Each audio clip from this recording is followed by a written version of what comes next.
આજે તો મારા ટેરેસ ઉપર દોડતું આવવા પડ્યું કેમ કે મેં કંઈક જોઈ ગયો હતો. ચલો તમને પણ બતાવું એ શું છે, તમે પણ જો. સો હે ગાઈસ, બધાને ગુડ મોર્નિંગ, પ્યાર આશા ઓર બધાને જય શ્રી કૃષ્ણ. અને આજે સવારમાં ચશ્મા લગાવીને ઊભો હતો અને સ્ટાઇલ મારતો હતો. અને મેં પીયુ પાસે ગયો અને મેં કીધું મેં કેવો દેખામ. પીયુ કહે છે કે નથી સારા દેખાતા, કેમ કે મેં ચશ્મા પહેર્યો તો નથી સારું દેખાતું. ગાઈસ તમે કેવો મેં કેવો દેખાઉં છું. અને પછી મેં વિચારમાં પડી ગયો અને ટેન્શનમાં આવી ગયો, શું કરું મેં નથી સારું દેખાતો. અને મેં કાચમાં જોવા આવી ગયો નાહી ધોઈને. અને પીયુ કહે છે ચાલો આપણે નાસ્તો લેવા જાય.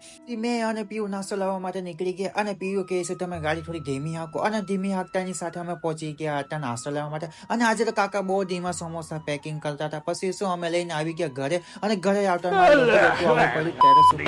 કંઈક જોયું હતું, ચલો તમને પણ બતાવું. પેલા મેં જોતો હતો કે એ શું છે, આ તો મને ખબર જ નથી પડતી આ શું હશે, એમ વિચારમાં પડી ગયો. અને ગાઈસ તમને બતાવું કે આકાશમાં કઈ હતું જ નહીં, તો ખાલી પતંગ ચગે કે નહીં ચગે મેં એ જોતો હતો. અને આ જુઓ પતંગની હાલત શું થઈ ગઈ છે, કેમ કે ઉત્તરાયણ પતે પછી પતંગની હાલતો આવી જ થઈ જાય છે. બધે ગમે ત્યાં પડ્યા હોય છે અને ગમે ત્યાં ટંગાતા હોય છે. અને પછી હું નીચે આવતો હતો અને ગરમી બી બહુ થતી હતી. અને આવતાની સાથે મારા ભાણિયો કે મામા ચાલો ને પતંગ ચગાવવા. મેં કીધું ભાઈ ઉત્તરાયણ પૂરી થઈ ગઈ છે, હવે તારી ઉત્તરાયણ બાકી હોય તો તું ચગાવી નાખ. અને આ છે અમારા મેડમજી, જો એ શું કરતી હતી, ક્યારે ને કંઈક કરતી હતી પણ ખબર ન પડી મને.